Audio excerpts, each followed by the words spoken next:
ஹரிஹரன் ராஜா 39 எம்பிக்களை வச்சுட்டு இவங்க ஒண்ணுமே பண்ணல அப்படின்ற ஒரு பெரிய குற்றச்சாட்டு. இப்போ எம்பிக்களோட செயல்பாடு எப்படி இருக்கணும், மக்களுக்காக என்ன பண்ணணும் அப்படின்றீங்க? உருப்படாத கதை பேசி பழகிய இவர்களுடைய உரிமைகளை பற்றி நாம் கேட்டால் நாம தான் அதில் கேலிக்குள்ளாக்கப்படுறோம், நாம தான் இன்னைக்கு கேள்விக்குள்ளாக்கப்படுறோம்.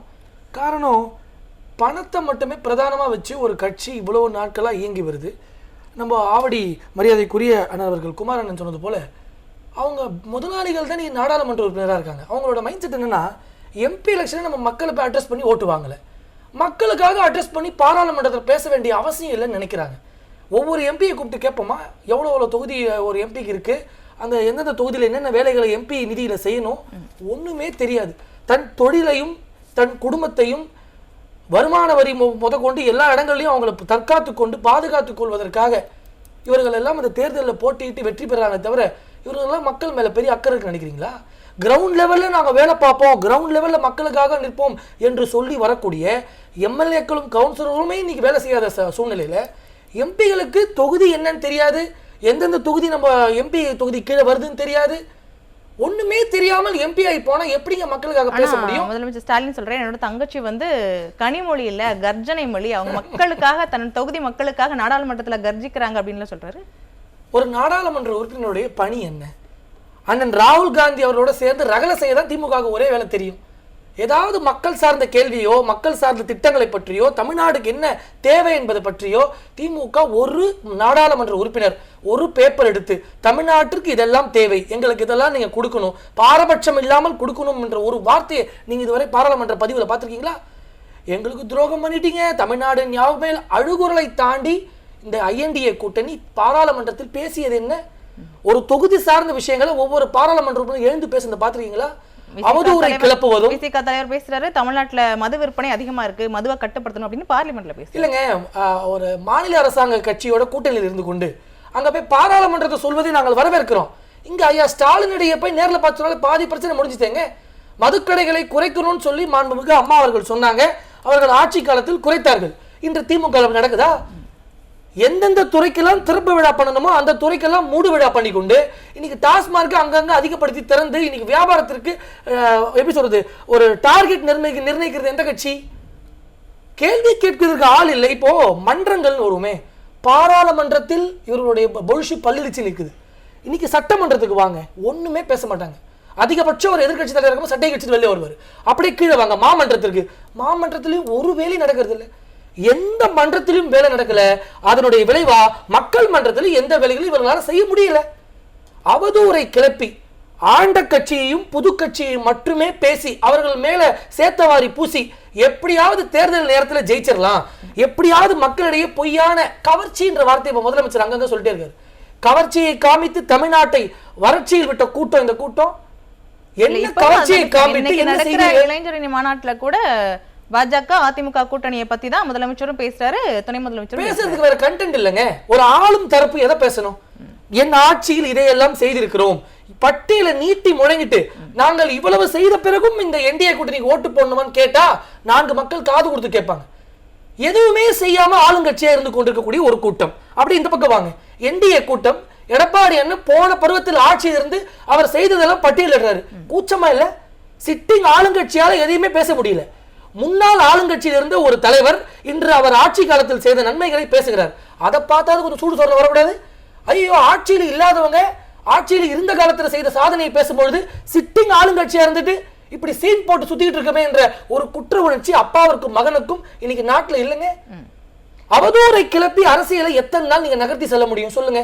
ஏதாவது ஒரு துறை சார்ந்த விஷயங்களை பற்றி எதிர்கட்சிகள் கேட்டால் அதற்கு பதில் சொல்ல வேண்டிய இடத்துல ஆளுங்கட்சி இருக்கு. ஏன் எடப்பாடி பழனிசாமி என்ன ஆளுங்கட்சியாக இருக்கும்போது என்னென்ன கேள்வி எல்லாம் கேட்டீங்க? அந்த கேள்விக்கெல்லாம் ஏதாவது ஒரு மதிப்பு இருக்கா நாட்டில்? இப்படி வீரிட்டு கத்தியான ஸ்டாலின் அவர்களும் அந்த கட்சி திமுகவும் இன்று எங்க இருக்கிறது? பதுங்கி பதுங்கி பதுங்கி பதுங்கி இப்படி ஒரு வேஷம் போடுவது, பகல் வேஷம் போடுவது சரியா? இல்ல பதுக்குறாங்க அப்படின்னா இப்போ பார்லிமெண்ட்ல சமீபத்துல நடந்தது, திமுகவோட கூட்டணி எம்பிக்கள் காங்கிரஸ் எம்பிக்கள் எல்லாம் சேர்ந்து பார்லிமெண்ட்ல அவ்வளவு பெரிய அமளி பண்றாங்க. ஸோ மக்களுக்காக தான் நாங்கள் குரல் கொடுக்குறோம் அப்படின்றாங்க. மக்கள் நீதி மையத்தோட தலைவர் தமிழ்ல நீங்க இந்திய திணிக்கிறீங்க, தமிழை வந்து அவமதிச்சிட்டீங்க அப்படின்னு 3 பக்கத்துக்கு பெருசா கவிதையெல்லாம் பேசுறாரு. அவரு சினிமா ஸ்கிரிப்ட் நினைச்சுக்கிட்டாரு. மாடுலேஷன் பாத்தீங்களா, அப் அண்ட் டவுன் பேசுறாரு. இதெல்லாம் யார் கேட்க இருக்கிறா? உங்கள் சொற்பொழிவை கேட்பதற்கு நாங்க வந்திருக்கோமா? தமிழ்நாடு சீரழிந்த நிலைமையில் இருக்கு. இவங்க பயணங்களை மேற்கொள்றாங்களே, தமிழ்நாட்டை பணையம் வைத்த கேள்வி யார்? தமிழ்நாட்டை நீங்க பணையம் வச்சு ஊரை ஏமாத்துற கும்பல் எந்த கும்பல்? இதே அறிவாலய கூட்டத்திற்கு எதிராக ஐயா கமலஹாசன் ரிமோட்டை தூக்கி போட்டாரு, டிவியை உடைச்சாரு, ஃபேனை உடைச்சாரு, கையை உடைச்சாரு, காலை உடைச்சாரு. இன்னைக்கு ஒரு ஸ்டேட்மெண்ட் தராரு, அந்த ரிமோட்டை வேற ஒருத்தவங்க தூக்கிட்டு ஓட்டாங்களாம். இதெல்லாம் பார்க்கறது கேவலமா இல்லை?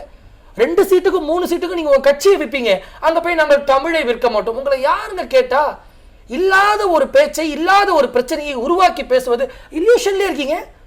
இல்லாத ஒரு பிரச்சனை நீங்களே சித்தரித்து பேசுவீங்களா? இப்ப தமிழ்நாட்டுல நிறைய கொடுக்க வேண்டிய மத்திய அரசு நிதி கொடுக்கல அப்படின்ற அன்னைக்கு முதலமைச்சர் ஸ்டாலின் கூட ஒரு பெருசா ஒரு ட்வீட் போட்டிருந்தார், என்னென்ன மத்திய அரசு தமிழ்நாட்டுக்கு கொடுக்கல அப்படின்னு. ஆனா அதெல்லாம் பார்லிமெண்ட்ல போய் பேசாம இந்த மாதிரி கவிதைகளை பேசுறது அப்படின்றது மக்கள் எப்படி பார்ப்பாங்க? ஒரே விஷயங்க, நிதியை பற்றி இந்த நிதி குடும்பம் வாய தரக்கூடாது. தமிழ்நாட்டில் நாட்டில் உள்ள நிதியை எல்லாம் சுரண்டி தின்ன நிதி குடும்பம் ஊரெல்லாம் போய் நிதி கொடுக்கல பேசக்கூடிய ஒரு விஷயம் எங்கேயாவது நியாயம் இருக்கா? சரி, நாடு இந்த அளவு கடன் பெற்று இருக்கே, உங்கள் குடும்பம் மட்டும் இப்படி டிஃபெண்டர் கார்ல போறீங்க நீங்க? How is it possible? அப்பாவுக்கும் பையனுக்கு இவ்வளவு பெரிய புரோட்டோகால், இவ்வளவு பெரிய ஒரு செல்வம் செழிச்ச வாழ்வு, என்ன தொழில் பண்றீங்க நீங்களா?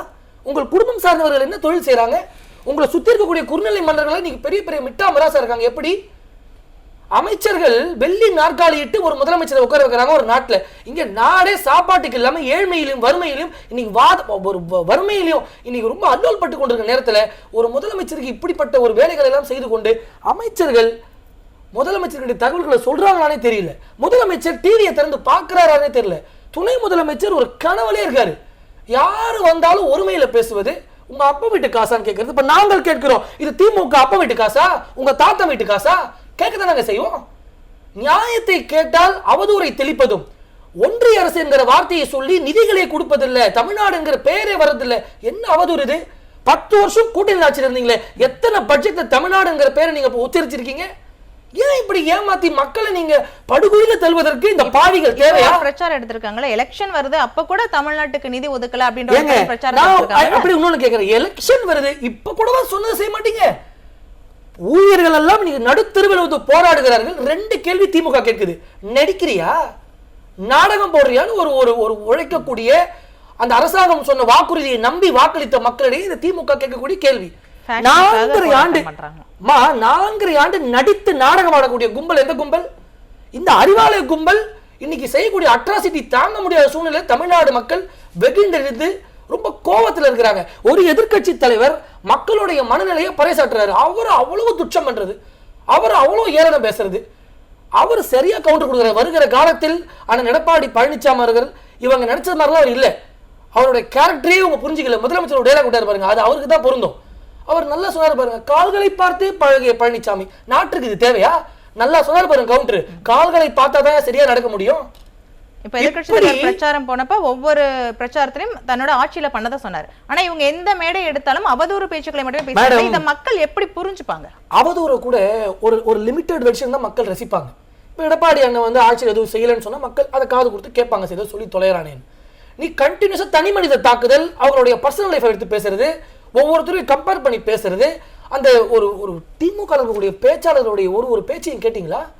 ஒரு தாய்மார்களுக்கு உட்கார்ந்து அந்த காது கொடுத்து கேட்க முடியுமா அந்த வார்த்தையை? கோத்து பேசுறது, ஒத்த வார்த்தையில பேசுறது. அதே ஆளும் தரப்பினர் அங்கங்க மீட்டிங் போட்டுதான் உங்க சாதனை விளக்க லட்சணமா? சாதனைன்னு ஒன்று இருந்தா கூட இல்லைன்னா கூட பரவாயில்லைங்க. மக்களை வேதனைக்குள்ளாகக்கூடிய செயல்பாடுகளை திமுக தொடர்ந்து போவது ஒரு நாட்டிற்கு சரியா? இன்னொன்னு சொல்றாங்க, திமுகவையே எங்க கார்னர் பண்றீங்க, இது திராவிட மண்ணுங்கன்றாங்க. திராவிடத்தை பத்தியான கொஸ்டின் இங்க இல்ல, இந்த திருடர்களை பத்தியான கொஸ்டின், இந்த திருட்டு கூட்டத்திற்கான கொஸ்டின். அப்படியே டீவியேட் பண்ணி இன்னைக்கு இந்த கூட்டணி கட்சிகளுக்கெல்லாம் திமுகவோட இணக்கமா இருப்பதற்கான அஜெண்டா என்னன்னு சொல்லுங்க. பட்டியலின மக்கள் இன்னைக்கு பாவப்பட்டு அவர்களால் எப்படி சொல்றது ரொம்ப ஒதுக்கப்பட்ட நிலைமையில இருந்தா கூட திருமாவளவன் மீட்டிங்ல நாங்கள் இருக்கப்பற்றி இருக்கிறோம் திமுக பேசுவாங்க. அதே போலதான் எல்லா கட்சிகளும் கூட்டணி கட்சிகளுக்கான அஜெண்டா என்ன மேடம் சொல்லுங்க. ஒரு கட்சிகள் கூட்டணியில் இணையதுன்னா அந்த கட்சிக்கு ஒரு அஜெண்டா இருக்கணும்.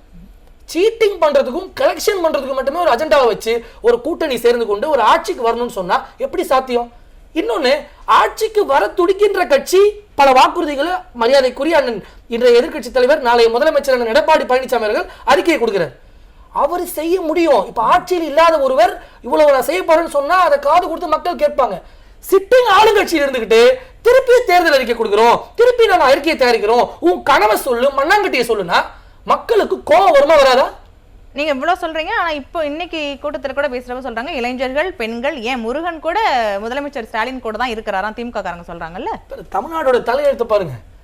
எல்லா அட்ராசிட்டியும் பண்ணலாம், என்ன அராஜகம் வேணா பண்ணலாம், சட்ட ஒழுங்கு எப்படி வேணா சந்தி சிரிக்க விடலாம். ஆனா மேடைக்கு மேடை மைக்க பிடிச்சி 2 ஏசியை போட்டுவிட்டு இல்லாத கதை போன கதை வந்த கதையெல்லாம் பேசுறது சரியா? நாட்டு மக்கள் சிரிக்கிறாங்க. பேசலாம் யார் இருக்கிறாங்க, திமுக என்ன பண்றாங்க அப்படின்னு தொடர்ந்து பேசலாம். இதெல்லாம் பார்க்கும்போது விவேகானந்த படம் ஞாபகம் வருது. அரிசி பனு டாங் டாங். அண்ணே பாஸ் உங்களையே நம்பி இவ்வளவு பேர் இருக்காங்க, என்ன செய்ய போறீங்க? டேய் இது ஒரு உன்னடா செஞ்சிருக்கீங்க, ஒண்ணும் இல்ல. அதேதான் அவங்களுக்கு ஒண்ணு. தமிழ்நாடு மக்களுடைய நிலைமை இதுவா தான் இருக்கு. இன்னொன்னு ஆவடி குமாரன் கரெக்டா ஒரு பாயிண்ட் பிடிச்சாரு. இவ்வளவுலாம் பேசுங்க ரைட்டு, காங்கிரஸுக்கு ஏங்க அங்க ஓட்டு போடல?